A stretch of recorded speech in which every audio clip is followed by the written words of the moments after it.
My name is Chloe Farahar and I am co-founder at Aucademy, and today I have with me Emma Dalmayne. Hopefully I'm pronouncing that correctly. I am, good. So Emma is an autistic woman of colour. She's an advocate and activist and fights against the harm done to autistic people in the name of curing us, in quotation marks.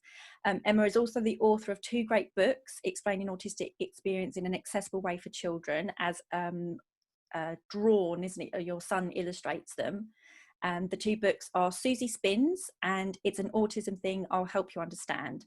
And Emma is also the CEO of Autistic Inclusive Meets community group AIM and an admin on the now 17,600 plus member strong Autism Inclusivity Facebook page. And Emma is being incredibly kind today and doing an interview with me to actually help educate me about the autistic needs of people of colour, so that I can actually learn and understand how to support persons of colour better on the autistic spectrum. Okay, hello Emma. Hello. Hi, how are you? I'm good.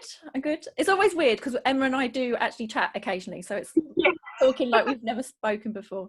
So I'm going to kind of jump right in. Yeah. And a very straightforward question, which is, how did you discover you were autistic? Well, this is interesting. Like a lot of us who are later diagnosed in life, I found out because of my youngest son. He was my outwardly most demonstratedly autistic child. So his stimming behaviors and his difficulty navigating the environment was a lot more obvious than my other children, who I didn't know were on the spectrum as well at that point. So when it became quite obvious that he was autistic, I went to the doctor with a list of reasons. You know, I looked at his behaviors and I thought, well, I used to do that. I still do that. And you know, if he was in a busy street, he'd want to sit down on the pavement and just look up at the sky. You know, and if we were walking past a certain driveway, he'd want to stop and he'd want to throw the pebbles to watch them bounce. You know, he'd track them and things like that. And I totally understood that. And I was never saying to him, you know, come on, hurry up. You know, and why wasn't I? You know, as an NT, you would think I'd be saying, come on now, come on, stop it. So, you know, I started to think, yeah, I might be. And then I went to the doctor with a list of reasons and I was sent a checklist. A tick list, you know, went through it, sent it back and was referred to mental health and went and did a 3-hour appointment and was diagnosed with Asperger's, which I don't use. You know, I use autistic because there isn't a difference to me.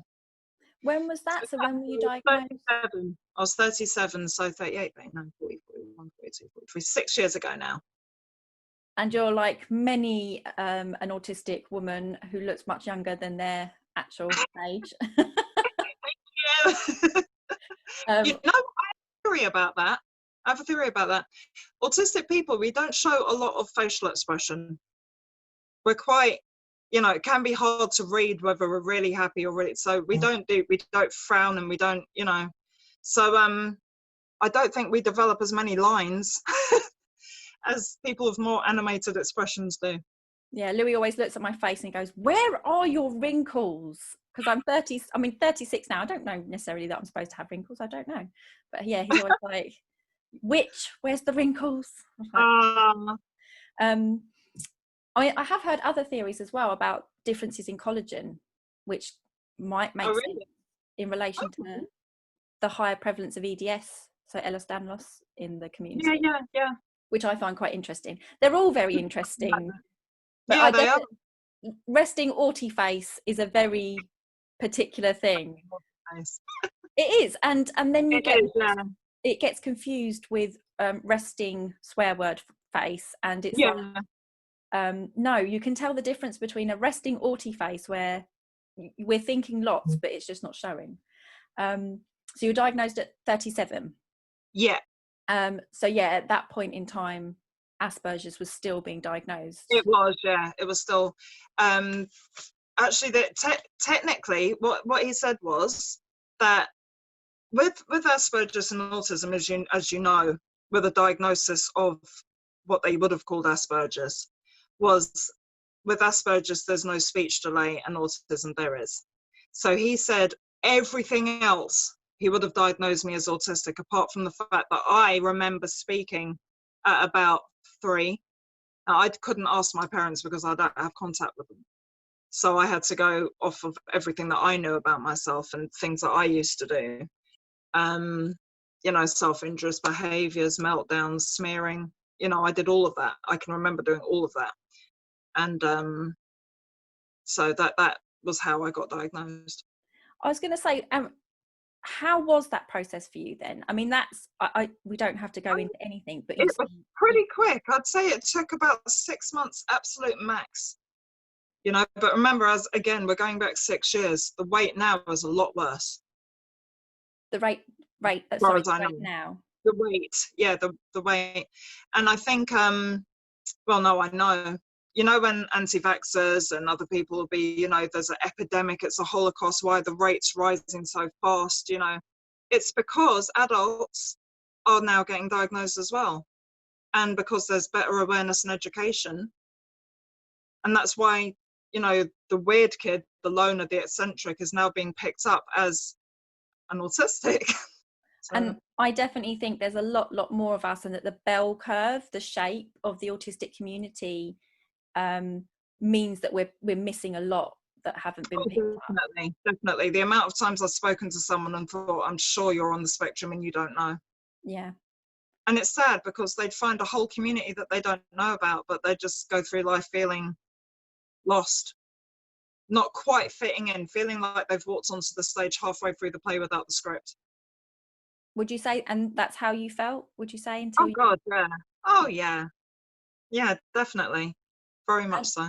And that's the thing, it's very isolating, isn't it? So it's interesting because I'm supposed to be writing a blog for a university on the stigma that the autistic community faces, regardless of you know, ethnicity or anything like that, just by our very action of coming across as different is very isolating. And so if you're isolated all your life and then the diagnosis is actually it can be quite freeing. Yeah, definitely. I'd say with now I know from my point of view, growing up with a white Irish mother, that I was seen as quiet. You know, I was no trouble. I was the child who'd go off in the corner reading or go and hide in a bush, you know. So I was no trouble.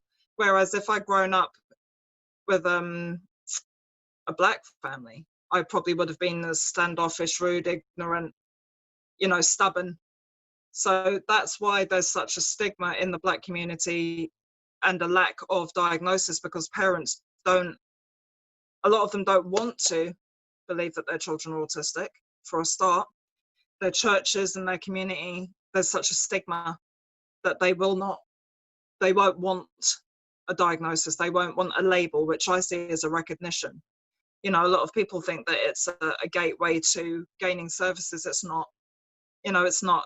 You know that things don't get easier once you get a diagnosis, apart from the fact that you might find your community and, you know, you might join a few groups, but services wise, nothing changes. And for a parent, you know, that's where the fight starts.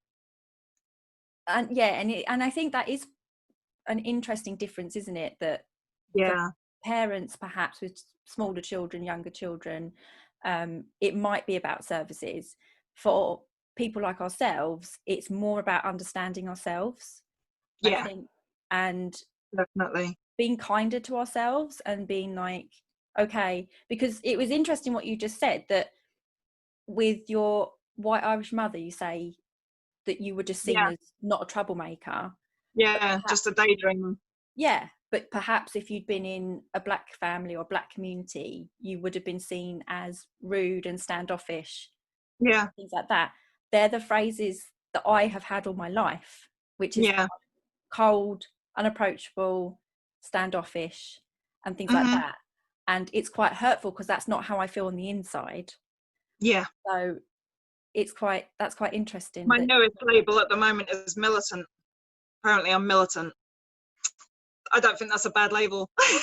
And that's the thing, it depends what you do with them, because Exactly. Own it.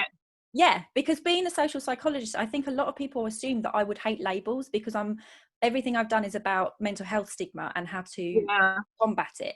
So people think I must hate labels. I don't. It depends on what it is and what you're doing with it. Yeah. So I have an issue with labels like schizophrenic, but I don't have an issue with labels or identities of voice hearer. It all depends, kind of thing. Right. I'm really going to get sidetracked. We're going to get so sidetracked because I've got questions. Yeah, we'll have to try and stay on thingy, because I don't want the kids to like come bombing in any moment. That can be part of it. So I did have a question, which was, do you feel that being a woman of colour, so you've got two things there, the fact that you're a woman and the fact that you're a woman of colour, do you think that impacted getting diagnosed later? Definitely. At school, I was in primary school, I was seen as very quiet, a loner, a know-it-all, because I correct the teachers on things. Then in high school, I just rebelled completely.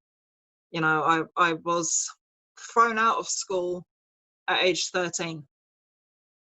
So I ended up in a PRU, pupil referral unit, and I had my first child when I was 15. So I think being early with sexual activity, etc., was a bit to fit in. So I think as if I had have been a white cis male, I would have been picked up a lot earlier. But the thing is, back then they weren't really diagnosing autism as much anyway. It was only the more very obvious cases, you know, no non-verbal communication and things like that were picked up, whereas again we would have been seen as troublemakers or loners or rebels.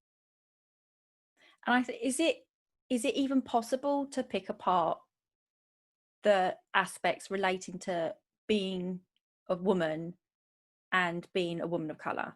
Or can you, I don't know if there's any because obviously we're both late diagnosed women, and I'm trying to pick apart, is there something that you experience different to me because obviously I am white, or is that just too? I think there's two things against me there, isn't there? Because as I said, I have been labelled militant.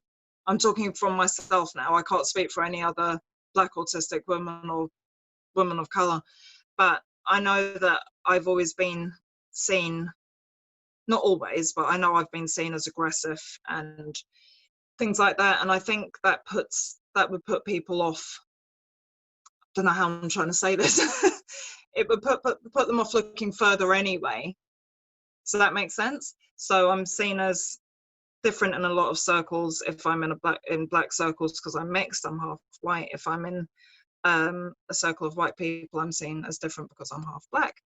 So, and then having a social communication problem on top of that, and yeah, it can be a problem for anyone who goes, oh, it's no problem. It can be a problem. It can disable completely. You know, if you are out and you desperately need help, you need to know what time the train is coming, or you need to, you know, you need help, and you cannot verbally communicate it, that is a problem. Yeah. So I think that way, yeah. So maybe, so that for me is quite interesting, because you're saying, yeah, if you go into a white circle or a black circle, it's almost like they might be ignoring what would be autistic cues, autistic experiences, because they're assuming that you're acting in accordance with the other group. Stereotypical, what they think is stereotypical way for a person of colour or black woman to act. If a woman, period, asserts herself, if she comes across as assertive, she's seen as aggressive. She's immediately seen as, you know, oh, you know, it was actually a man who said I was too militant. You're just too militant, Emma. So I was told, you know, when you leaving school between juniors and going into secondary, and like teachers writing your little books to say like goodbye, and I had see you when you're prime minister, Oh, that's good. But because I was bossy, that was them trying to be nice because I was bossy. Yeah. So it's interesting. But So were you bossy or assertive? I was assertive, and I did what you did. I would be like, Yeah. because everything had to be black and white and logical, I would do what it sounds like quite similar that you would do, which is correct the teachers, you know. Yeah. And I remember all they had to do is explain it and I would have been fine. But I remember in junior school we had we were doing Joseph and the Technicolor Dreamcoat, and they'd made Joseph, it was one of the girls from the class, and Yeah. I was like, I don't understand, she's a girl, but you're getting her to play Joseph. And all they had to say was girls can play boys roles, or it Yeah. just, I mean, anything like that. It wasn't me, I just didn't You're understand. looking for clarification, weren't you? You were looking for some sort of reason. Yeah. And instead they just got angry with me and shut me down. And I remember the first, I went to a predominantly white school when I was 6, 7, and I remember the first black child that I remember from my class, and I just remember asking quite logically why they looked different to me, but I just got shushed. And it was like, it's such a shame, isn't it? I just needed it explained. Yeah. And then it It's wouldn't have been this taboo thing. That's going off on another tangent there as well. Okay, so the thing that I've been interested in, that I see that you do online, which is, so I'm asking, can you tell me about the support groups you run offline with autistic children? Because I always love seeing the pictures you post of the sensory pits, which I think look amazing. Yeah, sure. Yeah, we started, me and some other directors, we got friends, we came together and we started an organisation called Autistic Inclusive Meets. And it's meets because we wanted parents and autistic parents, autistic adults and NT parents to access a community in a supportive environment. So, you know, a group of us would go out and things like that, you know, where the parents wouldn't feel a stigma if their child had a meltdown, you know, because we would understand we're autistic as well. And also it gives the autistic adults an outlet to be able to go out. So we started that up and we started groups. Now we've got the Monday group, which is at a local children's centre. And one of the things that I had to make sure was in place was sensory trays. So each week we have different textures, we have different aromas. A lot of what you see set out would be like, I don't know, let's say mung beans and metal sieves. So you think, oh yeah, that's for pouring, you know, that's for tactile and visual and, you know, auditory and everything else. But it's very much for the sound and for them to watch it visually, you know, fall down. And as we said just before we started the interview, the 4 till 6 group, the Monday group with all the sensory play, we have children that are coming in, you know, straight after school, and they're so tense and wound up and they're running round and round and round the room, you know, and the new parents that will come, they'll be like, oh, you know, sorry, he's very frustrated, you know, he's quite wound up, he's just come from school, and, you know, he might not fit in, he might not relax, you know, so if he doesn't, and I'll say, look, and behind them they'll look and the child will be regulating with the sensory play. It's so important. You know, I'm sitting here and I've got this, you know, and I've got this, you know, so it's nice. We do need things I am anyway, I'm very tactile and visual, so I like to have something to regulate me. Around my office, my desk, I've got everything. Because obviously you can only see this part of me, so it looks very professional up here, but down here, object. This is a sequin dog, so lovely. There's so much stuff, but yeah, I mean, I think we do need that, and often, you know, we have sensory things like this up on the table as well, so the parents will sit down with our volunteers, with directors who are all autistic. Apart from Sarah, we have one token NT on board. Sarah, she's wonderful. We reckon she's ADHD, Sarah. She's lovely. And but you'll notice that all the parents are the ones that are playing with the sensory aids on the table, and half of them end up realizing that they're on the spectrum as well. So it's really nice. Even neurotypical, so for those who aren't used to the language, so NT refers to neurotypical, so basically somebody who isn't autistic or ADHD or anything we would class as neurodivergent. Yeah. And I always find that interesting when it is clearly a neurotypical person and you actually say, look, we want you to get involved and play with the things that, you know, the children enjoy, and then they actually enjoy it. So it's kind of like they can start to see why it's so important for any autistic person to regulate their it is senses. so important. Yeah. And I can't remember who it was that described it as oxygen, being around other autistic people as oxygen. But it's lovely to see the adults and the children relaxing. And in our group, we don't have an age limit, because we might have a 17-year-old that wants to come in and play with the sensory tray. So you'll have a 17-year-old playing alongside a 3-year-old, you know, and things like that. And that doesn't mean that the mental capability of them is lowered in some way. You know, we don't have any sort of supremacy or, you know, it's just everybody gets on. And if you want to go and I mean, I sit there and play with the sensory play. Most of the parents go and sit down next to the tray and they'll be like, I'm just going to go and sit with Jerry for a minute, but you'll see it's actually them who's doing it all. So how do you find that, like, how it does it work really well then? I like that idea that you are bringing in the parents, neurotypical or not. It works really well, because they will want to know how their child is feeling, and we can't speak for their child, but we can give our perspective of why their child may be reacting to things in a certain way. You know, they may not realize that their child, when they get in the car in the morning, that the car mirror is rebounding the light in a certain angle, or, you know, that the music that they're playing, you know, there may be a song that will trigger their child because when they were playing the song last time, they drove by McDonald's and McDonald's didn't have their morning breakfast, so it reminds them of that, or something like that. You know, just all these things will, and it's good to sit down with them and just say, well, what were you playing at the time? What were they wearing at the time? What, you know, and they don't think of these things. We can be good translators. Yeah, that's a good way to put it. Yeah, because we're always trying to explain when people want to say that we can't speak for their children and things like that. We're not trying to. We're trying to translate. We're just trying to help you bridge that communication difficulty or understanding. But if you try and think of it from a neurotypical parent's angle as well, it could be very hard, hurtful even, for them to have a child that they cannot understand, and for someone else to come in and understand their child better than they ever will. Right? That's going to hurt them, and that's also a pride thing for them, you know. So it can be, you get parents who will just reject it completely, you know. No, you're not my child, you don't understand my child, you'll never understand my child. And then there's others who will take it on board and be like, oh, I didn't think of it that way. And it's those parents that we can work with, the ones who are saying, you know, but Jerry's autism doesn't define him. You know, we what's autism's ass today.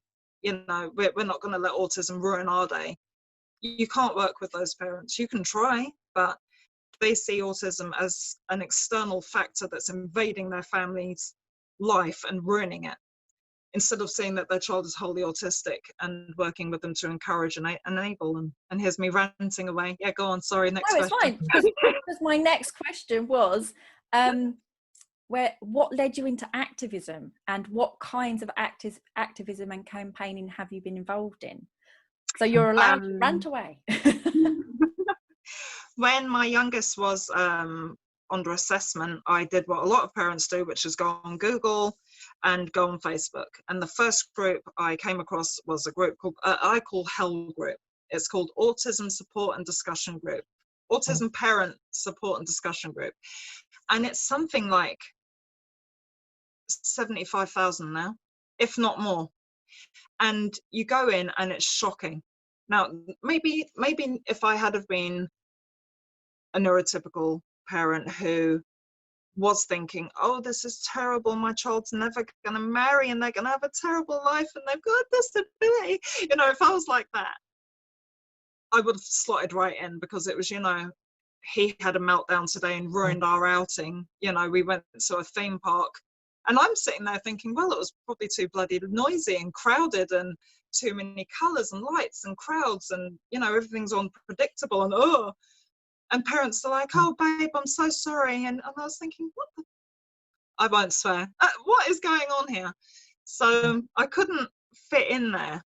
So I thought, okay, we need a group. And I did not know I was autistic at this point. I thought we need a group where the parents are a little bit more accepting and are willing to be educated by autistic adults. So I opened up a group with a good Black autistic friend of mine called William Vanderpew. And we called it Aspirations and Naughtiness. And it's a secret group. It's a very sweet, nurturing little place. And I think it's only 2,500 members now. But, you know, I ended up doing that. And members would post about, you know, have you heard about this treatment for autism? And it was chlorine dioxide bleach. So I thought, well, you know, let me go and see what this is about. So I've gone, and it was horrifying. It was terrifying, actually, what I saw. So I decided to write about it. No one else had written a piece on chlorine dioxide being used as a treatment for autism in the UK at that time. So I wrote a piece on it, started investigating it. I alerted the media to it. So the first piece in the UK about autism and chlorine dioxide was in the Mirror, where I exposed someone called Leonardo Edwards, who was selling chlorine dioxide at that time. And I also got on London Live, and then that led to the BBC. And the reason I did all this is because our children should not have to grow up in a world where they're seen as a disease or a Holocaust or an epidemic or injured or any of these things, because they are just neurologically different to the so-called norm. And, you know, they have a right to exist. It shouldn't be like this. And I find it a fascinating and beautiful thing within the autistic population, generally speaking, is this incredible sense of justice, because you didn't have to do that. You didn't have to, and keep doing it. You've been doing this for several years. 5. Yeah. 5, and the death threats and the hatred and the rape threats and, you know, stuff being sent to the house and comments on my children's pictures and, you know, oh, your daughter looks vaccine injured, you know, why don't you use Nemetschek, why don't you use this? You know, you want your children to be autistic because you want the DLA, you know, you want the intention of them being autistic. And it's like, it's sad. The hit back from the anti-vax and bleacher community and the ABA community, my God, I think they hate me more than anybody else, is bad. It really is. Why do you keep doing it?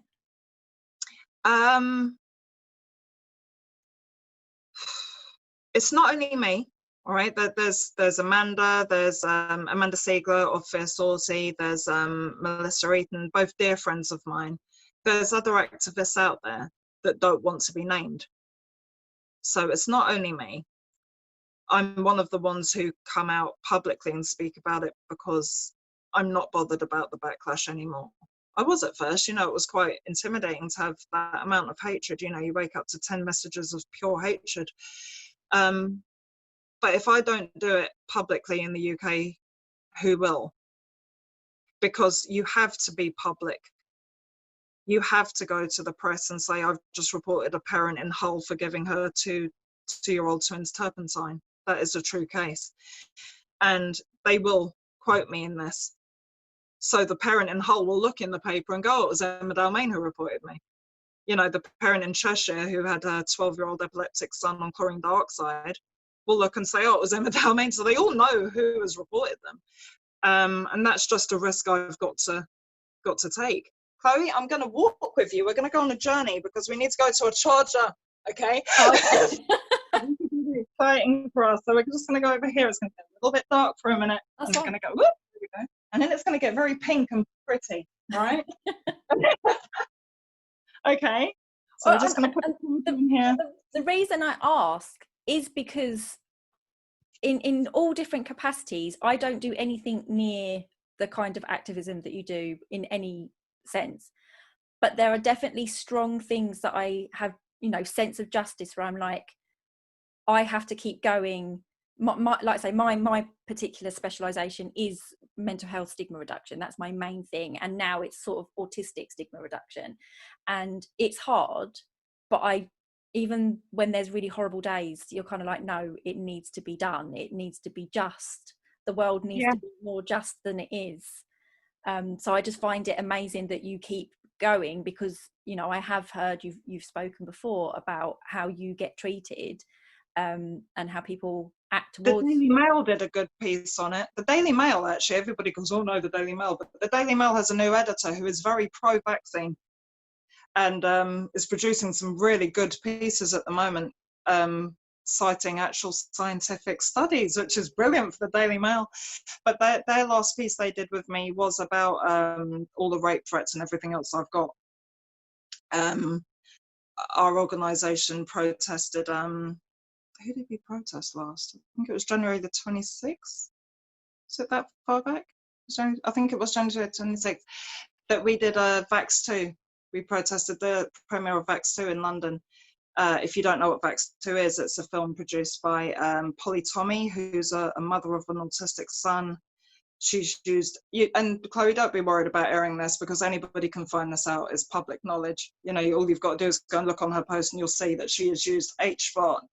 You know, she's used everything she can think of on her son, and guess what? He's still autistic. And she runs the Autism Trust in Surrey.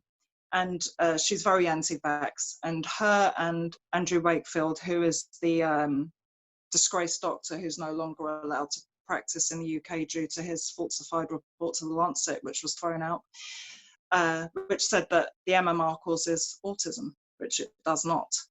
But it caused so much damage and is still causing damage now. So many parents are not vaccinating their children against deadly diseases. And because we went, well, I've been protesting them for years, but it was particularly bad after we protested them there at the Tabernacle. Polly had to be restrained by the police, not the police, the security, because she came rushing towards me because she saw me there and she completely, you know, freaked out. So the abuse did get pretty bad at that point. Phone calls started, you know, and it was just, it wasn't good.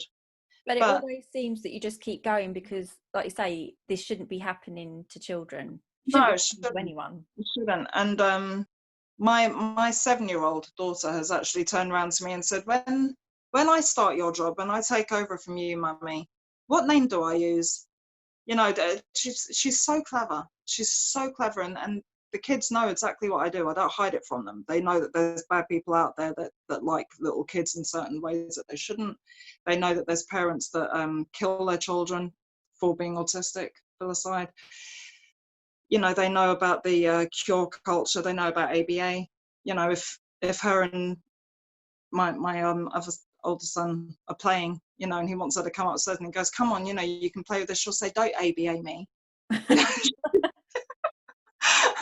And you know, they need me to carry on, because one day one of them will, I believe, take over the campaigning, because and these are also hard conversations. These are hard conversations that anybody can have. People don't like to hear these conversations. No, but they don't. need to be had. Yeah. Okay, so because we're going to get stuck on this question. Okay, so then I've got here, what should clinicians know about Black autistic people and people of colour in terms of identifying they are autistic, the diagnosis process and assessment? Right, this is where the language around autism needs to change, all right? Because again, Black families, it's seen in many cultures of like communities to be seen as a disgrace, you know, as devil possession. You know, there's so many things that it's not very well understood.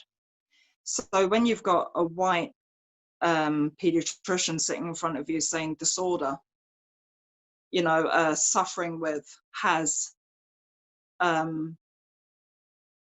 it's going to put people off. You know, they don't want that. They didn't sign up for that. You know, that's the way they're going to look at that. And I think if the diagnosis pathway was different, and if the way that they were told, you know, your child is autistic, not has autism, your child is autistic, they will operate in a different way to a neurotypical child. They may need these accommodations made, they may not.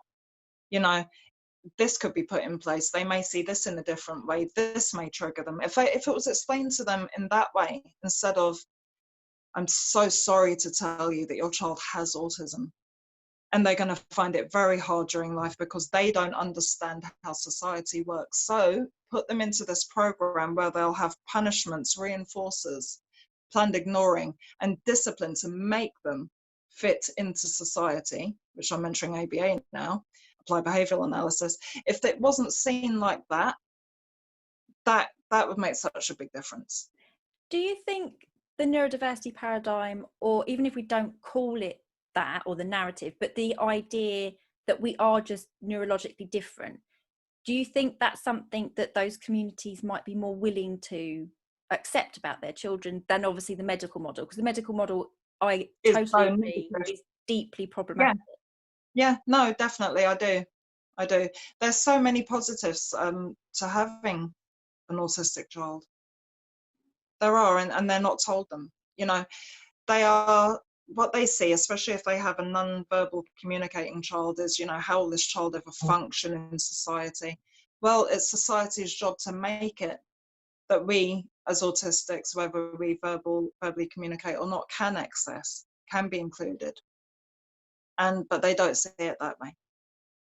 And I mean, I know many, just so it's clear, I know many Black autistic parents. I know many parents that are neurotypical Black, very accepting, very encouraging of their children. But, and there is a but, many of these parents have been stigmatized by their church. They've been told they can't attend anymore. They've been told, you know, that your child is possessed. They've been told by family members your child is rude. You know, I was told by family members from my children, you know, from their Black family members, you know, he's just rude, he's ignorant, you must beat him, you must, you know, you must put things, you know, and it was, you must put boundaries in place, they're not listening, they're stubborn, they're rude. And back in the day, I used to listen to that because I didn't know any different, you know. So 20 odd years ago, I was slapping my children because I was told that was the right thing to do. And in the Black culture, it is very about discipline. And there is the valid worry as well that Black people have, that if they have a child who is a nonverbal communicator, he's now 7 and he's melting down, all right, they will see it as, people will look at their child and see them as threatening. And they are worried about what happens when this child is 6 foot tall and kicking off in the street and the policeman wants to come and tase him, take him in the van, and then they find out he died on the way to the police station. And so that's another thing that needs to change. You know, the Black community have been disempowered, they've been victimized, and they see police as a threat because our skin is seen as a weapon. You know, so if only, yeah, sorry, if only the education, the wording was different, it would change so much. And see those behaviours as autistic behaviours as opposed to what Black criminal behaviour. It's autistic behaviour. I've had one of my sons up at the hospital when he had a psychotic break, and it also triggered a meltdown. And straight away, you know, he was loud, and he probably could be seen as threatening because he's 6 foot tall something. And straight away the security is surrounding. I'm like, move back, you need to move back, he's autistic, getting here isn't helping anybody, you've got to move back. And it ended up with me in front of him. I don't know if I can do this, I can try because I'm now holding the phone. It ended up with me with my arms outstretched, backing, like he's here, my son's here, and I've got my arms around him, I've opened my arms and I'm stepping backwards with my hands rigid, moving the police backwards because they wouldn't move back, because they called the police in the end. You know, so we had 4 police and 3 security with someone who's having a meltdown. And that's the same with whether it's an autistic experience that is or someone who's mentally ill, or, you know, they see someone who's black, someone who's brown, someone who's tall, someone who's not tall, someone who's loud, someone who's distressed, and they immediately think, you know, this person's a threat. We've got to put them down. We've got to get them down on the floor, and we've got to hold them down. And, you know, to make the public feel safer in their eyes. Yeah. So, yeah. So, Okay. again, the language and Yeah. perception needs to change. I mean, I think it's relatively interesting as well. So I had there was a law student, so he's graduated now, from East Africa, and he's gone back now, and he wanted to put in place, or at least discuss with his government, and I said, because he said to me, I remember him saying to me, Chloe, can you not go to your government and talk to them about this? I was like, how on earth would I do that? Because for him, as a law graduate, it's easier for him to go and talk to the government out there, which I think is amazing, to sit down and say to them that they needed a neurodiversity bill. And what I find interesting is, and you're completely right, not that it's better in any way, but it's interesting that the majority of their narrative about autism is that it's the devil, or they're being punished for something. But to some extent, that could be better, because they haven't got to the stage that, for instance, America is at the moment, which is incredibly medicalized autistic experience, is this horrible deficit and disorder. Have you seen, I highly advise anybody watching this to go and watch The Worst Place in the World to Be Disabled. All right, it's set out in Africa somewhere, I can't remember exactly where, all right? But they have got places, they've got camps off out in the bush where you can take your adult or your child and say, I don't want them. And they'll either, one, chain them up in a barn with a bucket and feed them, and feed them for years, you know, and they're not allowed out of this barn, that's where they are. Or if you go to a witch doctor, you can pay them with a bottle of schnapps, and they'll take your child down to the river and send them back to the spirits. The film that I was working on, The Reason I Jump, there's parts in that they couldn't put in. They couldn't put them in because of the threat that people in the film were getting if they exposed certain things that were happening in Sierra Leone. You know, there's places that they'll take your child and bury them alive for you. You know, so even medicalized language is better than that, I think. I apologize, I didn't mean it in the sense that the No, behavior was better. What I was thinking is, can as like a concerted effort get in there quicker with a better narrative? To obviously, the narrative at the moment is deeply problematic, but can we get in there with it's neurological difference, there's strength, these are what they could be, and it's not this awful sentence kind of thing. Because the narrative needs to change, and sadly, really, as much as the UK, because we live here, we feel that there's so much work to be done, so much work. But actually, when you look at lots of different populations, we're a lot further ahead. Which I find fascinating as well. Yeah, it is. The way that disability is accepted in different parts of the world is so diverse and terrifying in some ways. I know I was at the Goober Foundation, it's a Black foundation of parents of autistic and disabled children, and they had an event in Parliament last year before. I saw you. And oh, did you see that? Oh, God. Oh, you were, weren't you? Yeah, because they were, you know, I got what they were doing, you know, they were saying, you know, it's a superpower, it's this, it's that, but they were unwilling to confront the fact that in their own countries, they have children being killed because of their disability. And when I spoke about it, I managed to get hold of the mic. The only person that raised an objection, the whole place, I'd say maybe you and one other man, you were the only two people that weren't Black in there that I can remember. There may have been tops 5 people that were not Black in there. And when I started speaking about it, the only person, and everyone else was Black, African, Jamaican, you know, from all different countries, and the only person to stand up and try and stop me from speaking was a Turkish man who said that I was bordering on racism. So, you know, he obviously got very worried. I don't know why. And this You is know, what I mean when I say that we need to be having those very, very uncomfortable, difficult conversations. We can't be silencing those conversations. They're but they not do get nice. slow. Yeah, and often, not that time, but often by the Black community, because they don't want to confront that side of what's happening, you know, and they need to look at that in a big way. So many, we've had, one parent came to our group and she said to me that her African priest had told her that if she got her son to drink from a giant African land snail shell, he would he'd be able to talk. There was also powdered parrot head put into yogurts that would make you talk. If you took off your dirty knickers in the morning and put them on the floor and had the child jump over them, it would enable them to talk. You know, and it's all this stigma and misinformation, and it's just mind-boggling.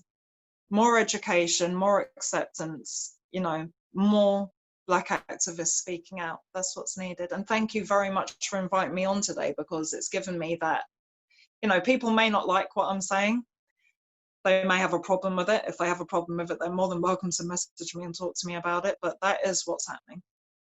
And this is what I'm saying is I want to know these things, and that's why, but the thing is, you don't have to educate me on this, but you are, and I'm so grateful for that, because we need to hear, like I say, have these very difficult conversations about things. You're very welcome. Okay, because I don't want to keep you too much longer. I've got a couple more bits, which I think you've kind of touched on this already. So this was a question about what should mental health services know about supporting Black autistic people, or obviously people, persons of colour with mental health concerns. And your main thing, which I already agree with and know about, is seeing it for what it is. You know, it's a mental health issue that you need to let that person be safe, but you can't restrain somebody. If someone's having a mental health issue, because autism's not a mental health issue, don't immediately look on them as a threat. Look for the trigger. Look for what is causing that breakdown in communication, that panic, that worry. You know, what is it exactly that's causing it? Because don't immediately think security. You know, that day I told you about, because I can only speak from my own experience again. You know, when they did move away and we got in to see a doctor, I'll use that term loosely, her suggestion was that I take him home and call the police if he starts again. And I said, you want me to call the police on my 6'2" Black son so they can pin him down? I said, I don't think so. And she ended up calling security for me because of how angry I got. Why would her? So I have had. Want to deal with it. She didn't want to deal with it, because as soon as a mental health professional sees the word autism on someone's notes, they don't want to know. Yeah. And it's the same for autistic children when they are sent to CAMS, or they try to be sent to CAMS for some help. Oh no, it's autism. Yeah. You know, there's such a misconception, it seems, that someone who is autistic can also have mental health problems. They can also be Down syndrome. I've met so many parents. One of our board members actually has an autistic Down syndrome daughter. And they are told that if their child isn't speaking, they're not communicating, that's just Down syndrome. That's just Down syndrome. No, it's not. It's actually completely separate, you know. So again, education. And because I talk about, I do talks, and I did one recently on that very thing, which is people conflating autistic experience with mental health issues, or vice versa, as if we can't also experience, which obviously we do, extreme anxiety, depression. I was going to say that, voice hearing, you know, anything mental health wise we can also experience. And that's kind of why I was asking that question as well. Is there something different that services would need to consider when it comes to, you've got an autistic person with a mental health issue, but there's also perhaps a cultural or community difference. And there's also sensory issues. So if you've got someone who is having a mental health crisis who's autistic, they may also be reacting to light, sound, all of those things. And to get them into a not a darkened room, but, you know, a dimmer room, and close the door and make them feel safe and be able to talk to them on a one-to-one level with respect, you know, not hurrying them on for the next patient, not seeing them as a threat. All these things would make such a difference. And I mean, that's something we just really struggle with in the UK anyway. And I've seen lots of really important posts about, obviously more relating to the US, but why do we call the police out for a mental health issue for somebody? Why do we call the police out for a social services issue? You know, why they shouldn't be the first port of call. So when you ring 999, you should be saying, I need a mental health visit. Yeah. Oh, God, yeah. That would be massive, wasn't it? If we had something like 999, but for mental health, where you could get a mental health expert to come out very fast. Because that person's suggestion, which is, you know, if your son has another break, that to ring the police. And it's kind of like, why was that the suggestion? Because I have dealt with, because of my parents, since I was about 14 or 15, with, for instance, social services or the mental health crisis team. I have called the police out a couple of times, but that's because we couldn't enter the property. Not, Yeah. you see what I mean? So why was that suggestion and not call the mental health crisis team, which is what I have to do? You know, it's. And this wasn't a white mental health professional. This was an Indian woman. Yeah. You know, and she just didn't want to know. It was, you know, she just didn't want to know. And he had already flipped a trolley like it was nothing, like a trolley that someone lies on. He'd flipped that like it was nothing. He'd put his head through a plated glass window there. And she wanted to send him home like that. And she did send him home like that. You know, and the help, I think, was given within, it was a psychosis unit. I think it was within 5 days. But for those 5 days, you know, he was suffering. He was terrified. You know, all these different things were happening. There was tactile hallucinations. There was visual hallucinations. There was auditory, you know, that everything was happening, and there was no help given.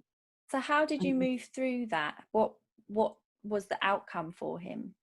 If you don't mind discussing it, obviously you don't have help, yeah, medication. You know, they did. There was help, but it was the fact that she could have called them and had them there. You know, she could have brought that help. Could have started that night, not 5 days later. Which is really important when, it particularly, like you say, if it's a psychotic break, it's quite important to try and support them very early on.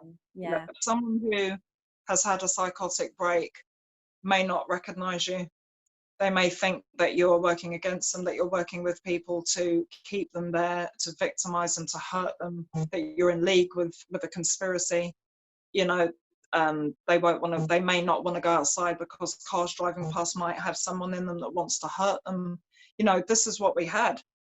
You know, the loss numbers were a big thing. You know, numbers were everywhere. You know, there's a number there, that's there for a reason. All of this. And I had to do a crash course in mental health, honestly. Over that 5 days, I was reading everything I could, watching everything I could to help as much as I could.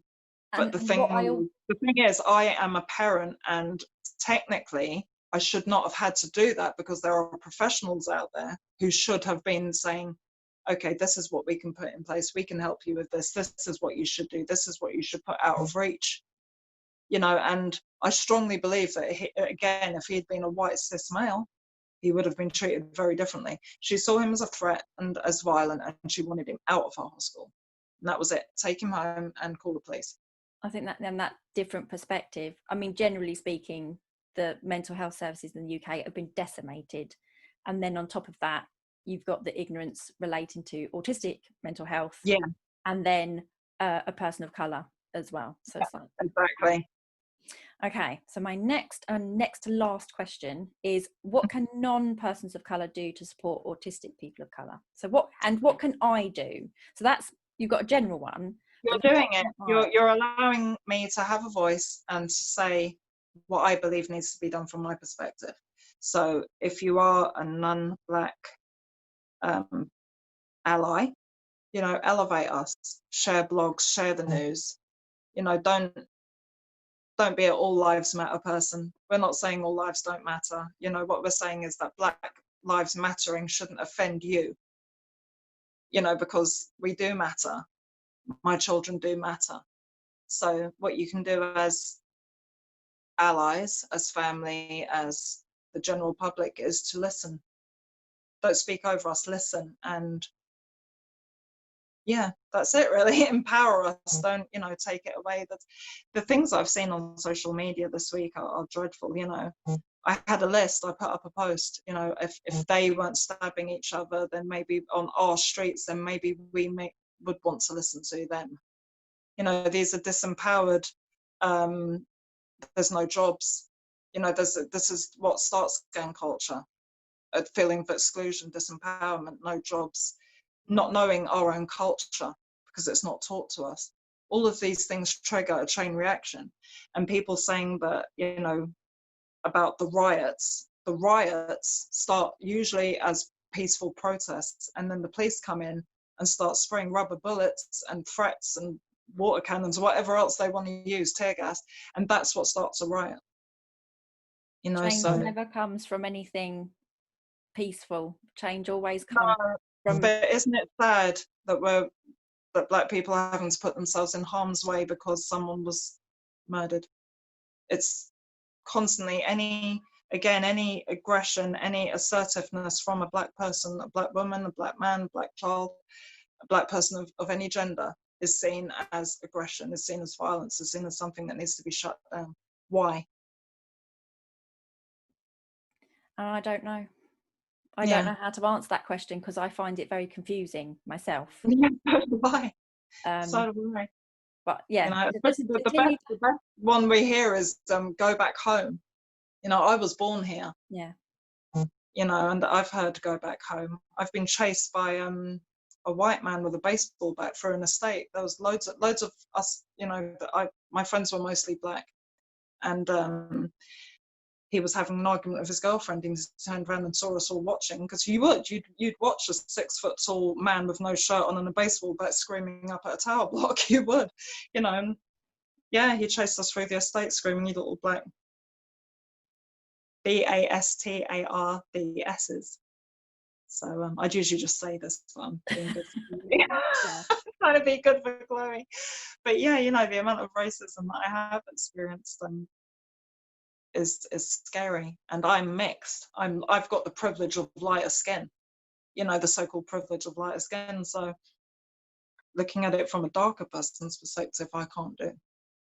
Apart from my daughter, she's darker skinned than me, she's beautiful, and the prejudice she has had is disgusting. So we're going to keep having these, for some, difficult conversations. Definitely, yeah. That's what's important. It's a good thing. Okay, just to end on something hopefully positive. So I put, what hope can you see for Black autistics and person of colour autistics and the autistic community? And where can we go that's positive for our shared community? Again, keep elevating Black voices, keep letting us have, you know, there's a table, there's a seat, give us a plate, you know, let us interact with you, and let us, we're not threatening, you know, we're just assertive. And that's what you can do, just bring us in. Because my thing has always been, because my bubble was very small. I've got like 3 friends kind of thing. Yeah. So it's kind of like, how do I mean, to be honest, I don't have much power myself, but whatever little power I might have in any situation, to say I do get to, I don't know, invite people to a conference on autistic experience and things like that. How do I approach people without it being tokenistic? Because that's what I don't want. I don't want it to feel tokenistic. I don't want it to feel like I'm meeting a quota. I want it to be the token autistic Black person on the show. I know what you mean. I want it to be. I don't feel that way with this. I would say that you maybe have a third party, maybe have me, or I'll put you in contact with William.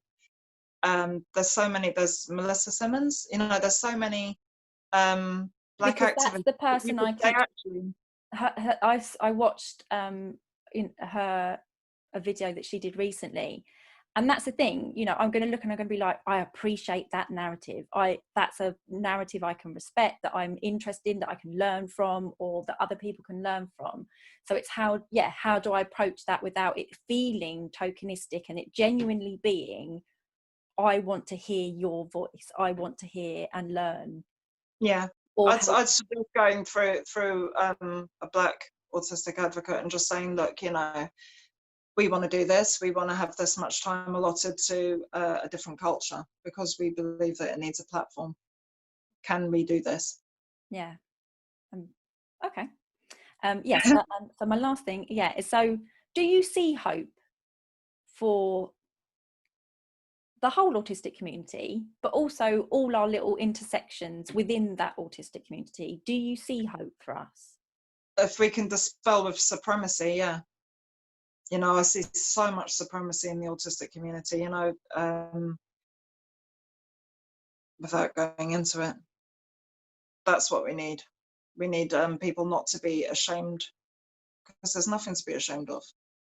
Being autistic isn't something to be ashamed of. It's simply a different way of existing and communicating and navigating the world. So yeah, there is hope. Inclusion, we just need inclusion, and we need people like you and like others to bring us all in. And that's what I want. I literally, because my whole thing, so Harry always jokes about it, that because this year is not a good year. This is going to be Jesus, the we've had the weirdest Australian year fires and in history. I this. swear. It's been terrible. Yeah. Yeah, it's the weirdest year in history, and it's more than weird. I know. It's been awful, distressing, all these kinds of things, but it's just the most bizarre situation and experience for a number of reasons. But Harry also calls it, because I always say I want to scoop all the Auties, and that's how I think of it. I want to scoop all of them up and keep them safe, and, you know, do education and all this kind of thing. So we keep talking about it as the great Autie scoop of 2020. And that's how I see it. That's my hope. That's how I keep going, is this idea that I can, not just me, and I don't want it to just be, it doesn't need to be my face, it doesn't need to be my name, I'm not interested in that. It's genuinely bringing people together so that they are not isolated and they're not alone. So that's my hope. That's what we're about, Autistic Inclusive Meets, getting people out into the community in an inclusive environment with their peers. Yeah, it is that, because there is a stigma, whether we like it or not, against autism, against autistic people in general. So it is so needed, knowing, you know, those parents that are in the group that are being advised by autistic adults in autism inclusivity, they know that there's a place that they can go and ask advice, where people will be coming from a perspective which may enable them to understand their children in a way that they otherwise wouldn't have been able to. I guess that's also where I see the hope coming from the work that you do, because, like you say, autism inclusive, the bigger group is in autism inclusivity, isn't it? That's the Facebook, but they're not connected. That's the bigger one. By myself and John Greeley, who's one of my very best friends in the world, and we opened that together. And then Autistic Inclusive Meet, same as separate. So we do recommend people go to the Facebook group, but we are separate. But that, I see the hope there, because, like you say, yes, there will be a large number of people that they won't be ready or ever ready to listen to autistic people helping them, genuinely wanting to help them understand their children or themselves better in terms of being autistic. And so I think I see that hope there, because you do get fantastic comments where it's like, thanks to this group, I now no longer see autism in this way, and I've started seeing it in this way. And things like that, which is brilliant. When we get one of those posts, it's great. I mean, we get those posts a lot. Yeah. Okay, I think there is hope.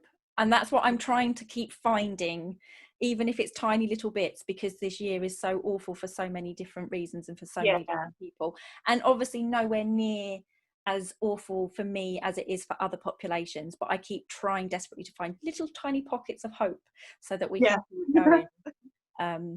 So this has been a really, really, really fantastic talk, and I really appreciate it so much. Very welcome. So thank you people for listening.